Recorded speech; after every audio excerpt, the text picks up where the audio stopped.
In 1942, American soldiers showed up in North Africa carrying what looked like a piece of plumbing pipe with a handle welded to it.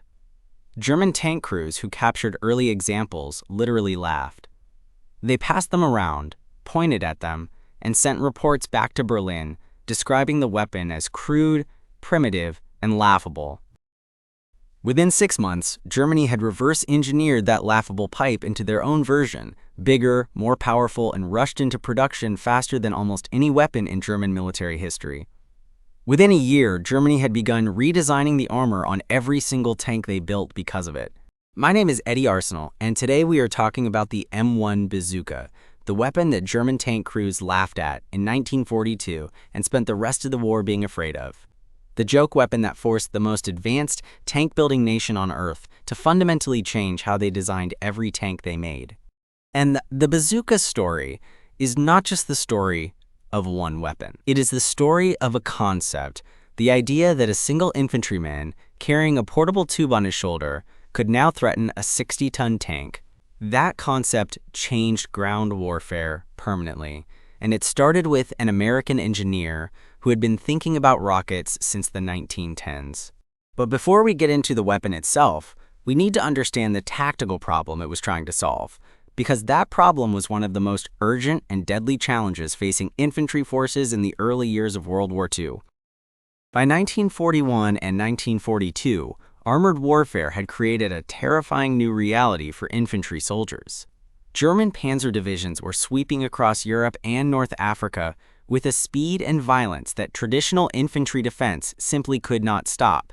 The standard anti-tank options available to infantry in 1941 were deeply inadequate.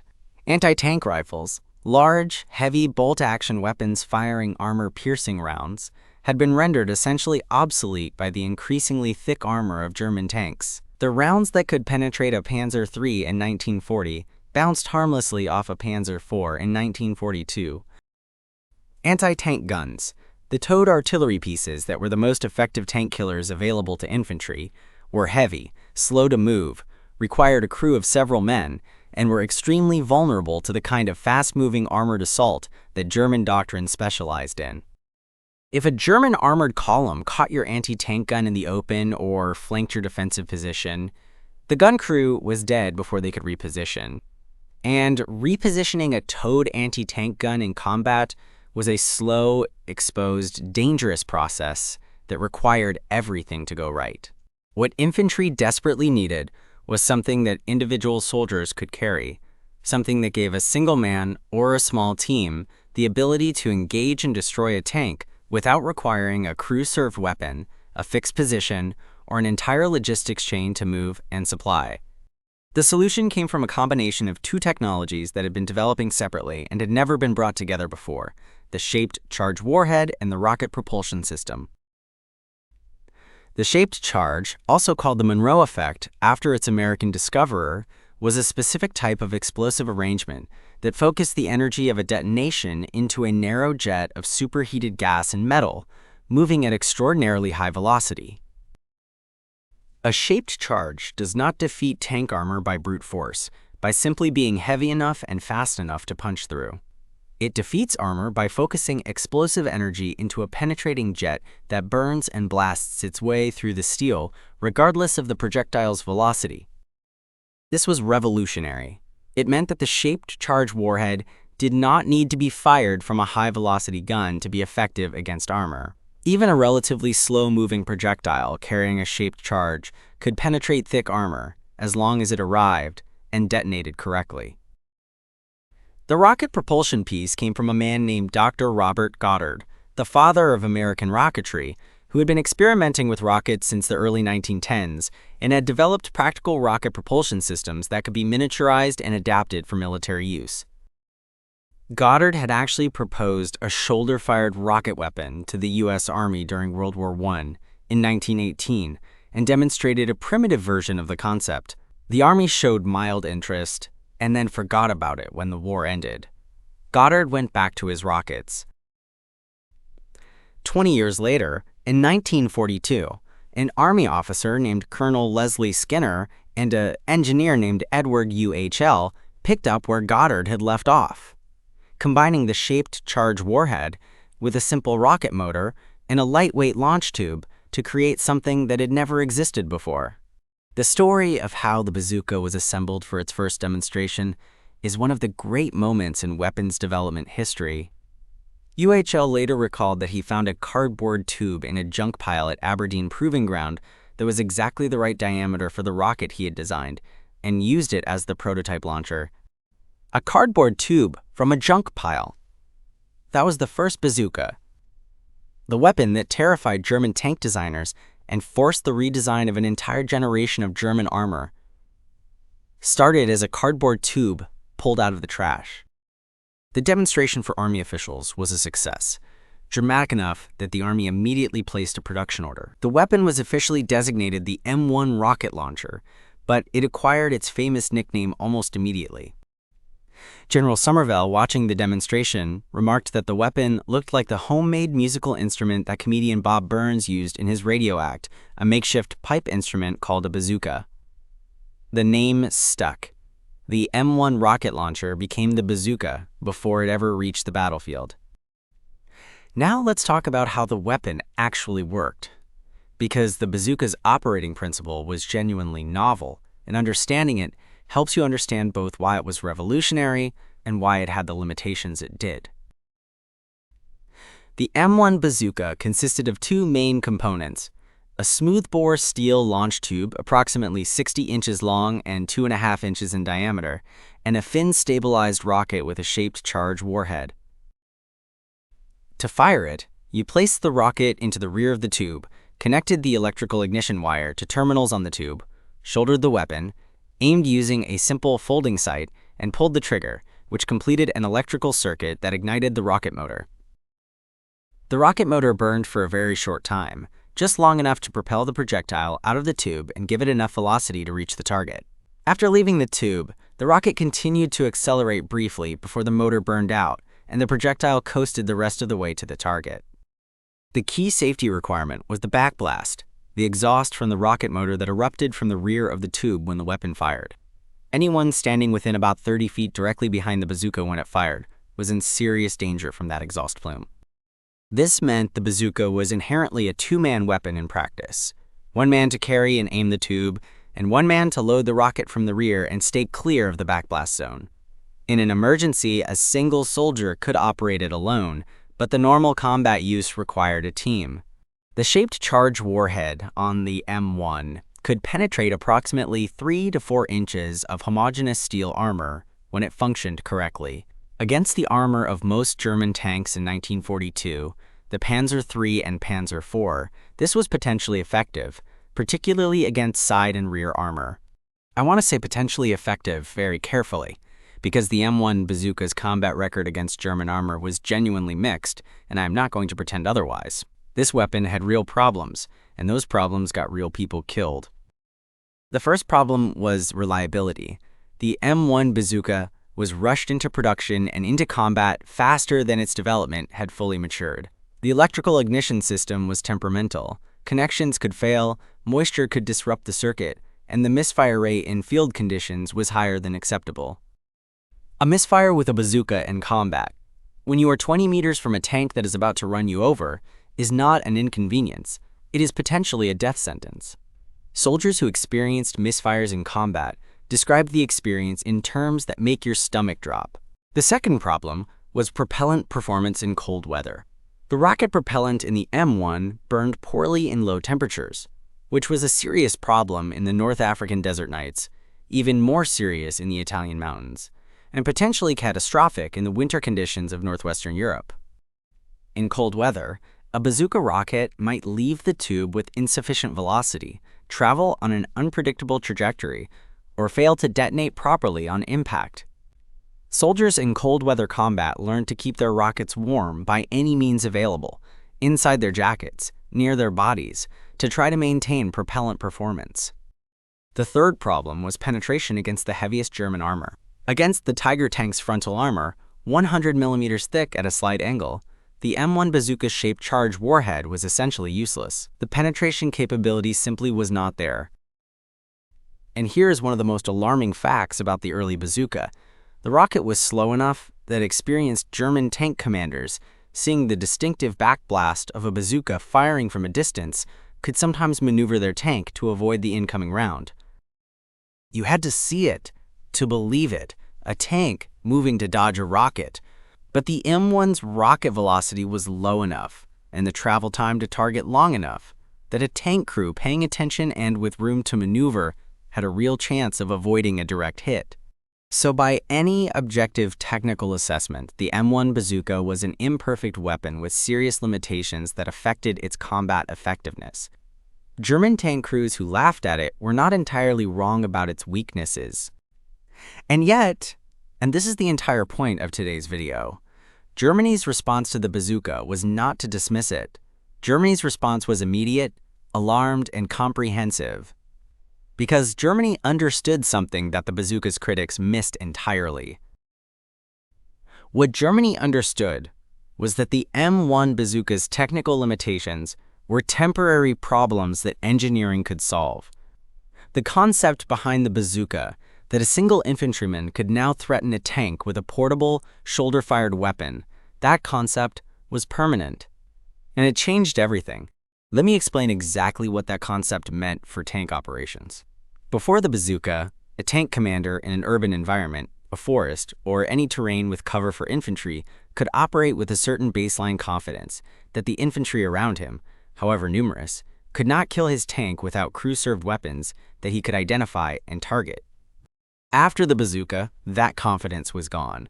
Now any soldier in any window, any doorway, any ditch, any hedgerow could be carrying a weapon capable of destroying his tank. The threat was invisible, distributed, and impossible to fully account for.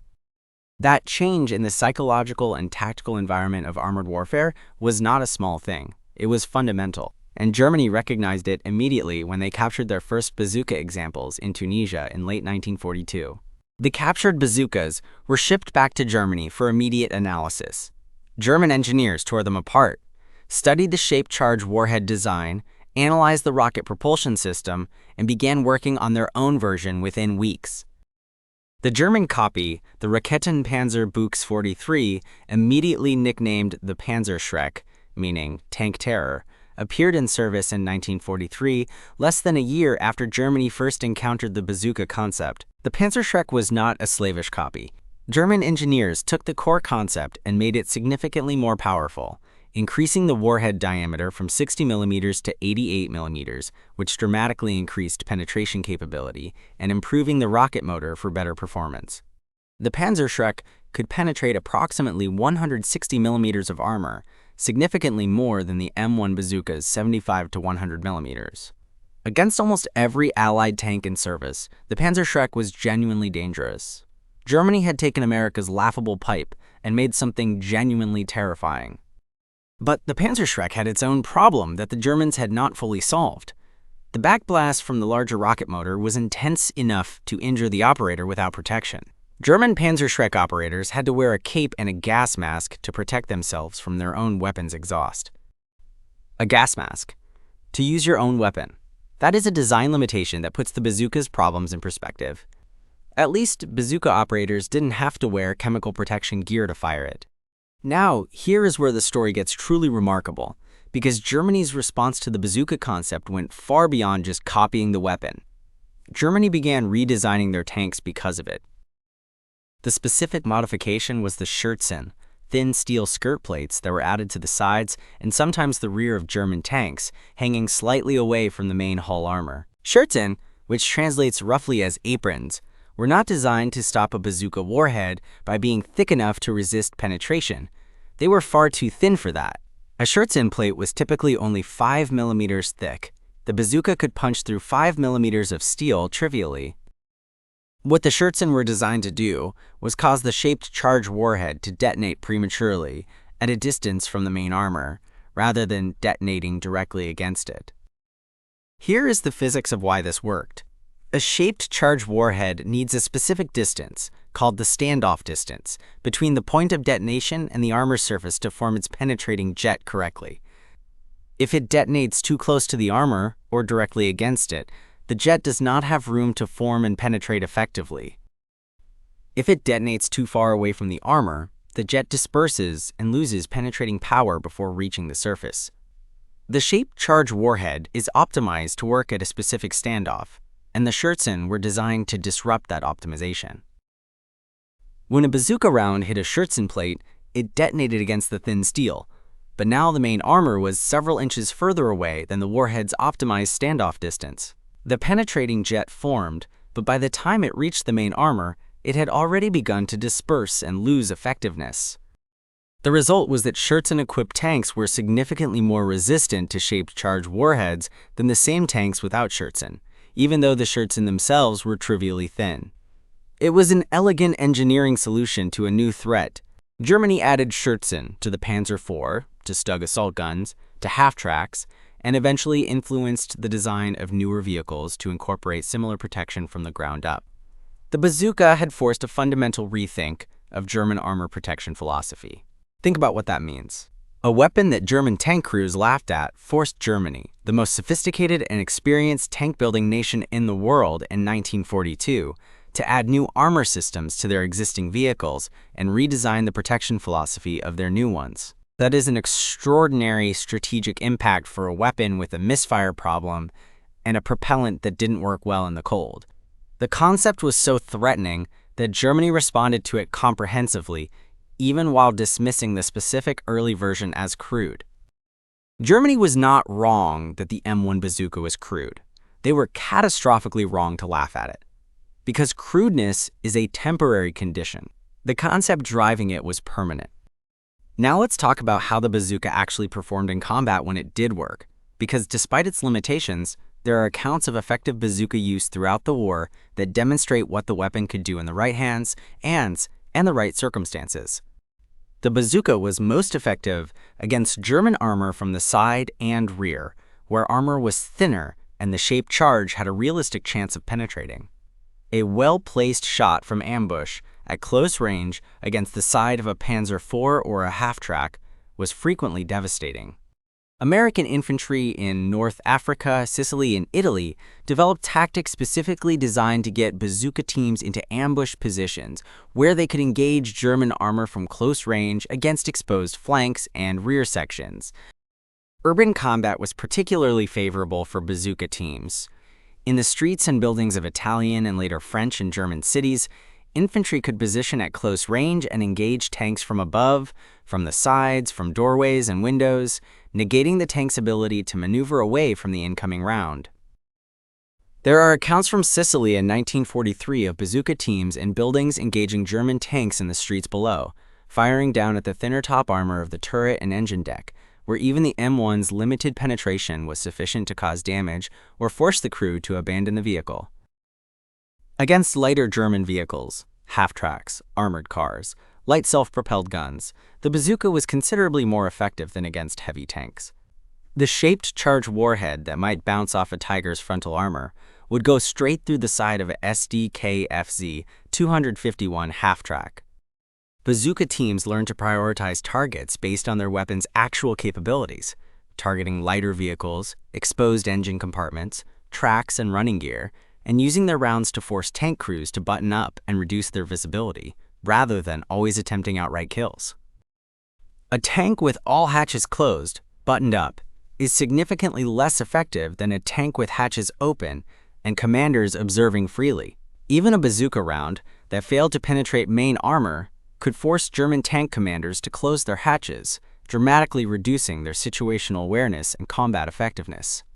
This suppression effect, forcing tanks to button up, to slow down, to become more cautious, was a genuine tactical contribution that is often overlooked in assessments of the bazooka that focus only on kill statistics.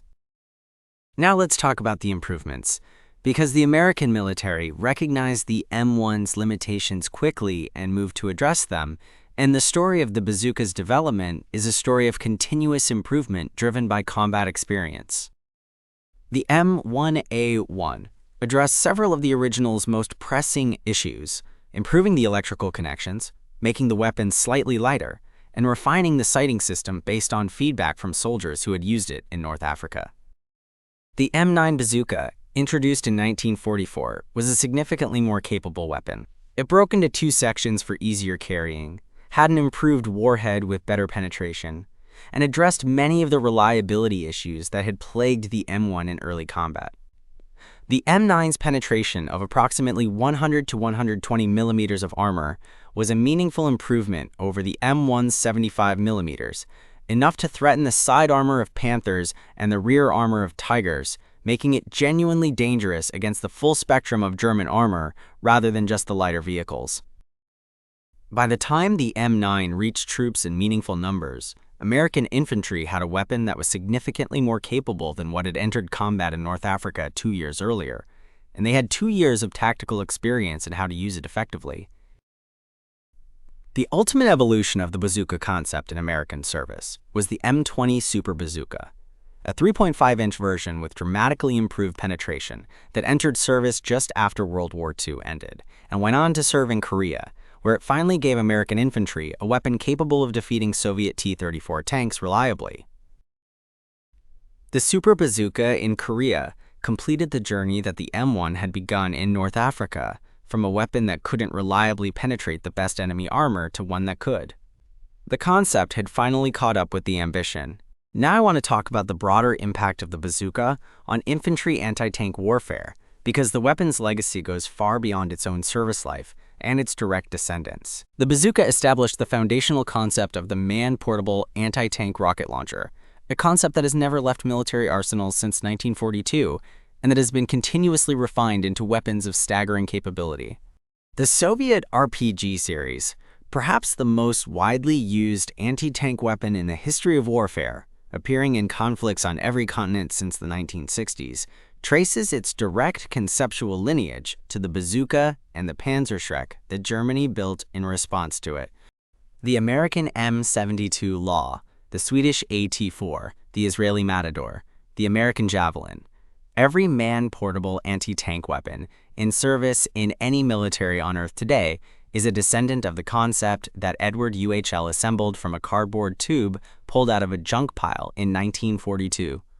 And the Schürzen that Germany added to their tanks in response to the bazooka? That concept, reactive and applique armor designed to pre-detonate shaped charge warheads, is the direct ancestor of explosive reactive armor, or ERA, which is fitted to tanks around the world today. The small boxes you see bolted to the outside of modern tanks, Russian T-90s, Israeli Merkavas, American Abrams in certain configurations, those are ERA panels designed to defeat shaped charge warheads, using the same basic principle that Germany developed with Schürzen in 1943.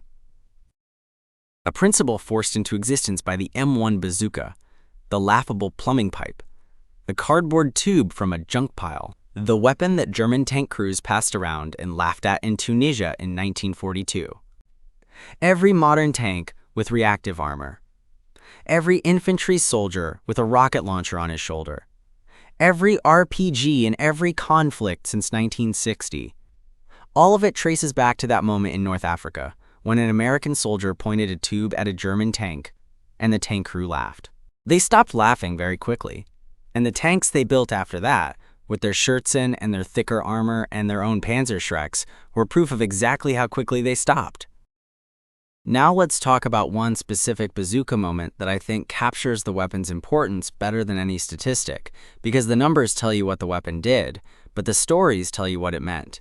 It is 1944 in the hedgerows of Normandy, that same nightmare bocage country we talked about in the shotgun video. American infantry are moving through a sunken lane between two massive hedgerows when a German Panzer IV appears at the end of the lane, 40 meters away, filling the entire width of the road. The tank is too close to turn around, too close to flank, and the hedgerows are too thick to go through. The infantrymen have no anti-tank gun, they have no air support available. They have one thing, a two-man bazooka team at the back of the column. The bazooka team moves forward through the crouching infantry to the front of the column. They set up in the narrow lane, one man shouldering the tube, one man loading from behind. The Panzer IV's machine guns are already sweeping the lane. The loader taps the gunner on the helmet. Loaded. Ready! The gunner aims at the tank's lower hull, where the armor is thinnest, where the tracks meet the drive wheels. He fires. The rocket hits the lower hull. The shaped charge detonates. The penetration is sufficient. Not always, not reliably, but this time, Yes, the track is destroyed, the drive wheel damaged, the tank immobilized in the lane. The crew bails out through the hatches. The infantry advance past the burning tank. The lane is open. The movement continues.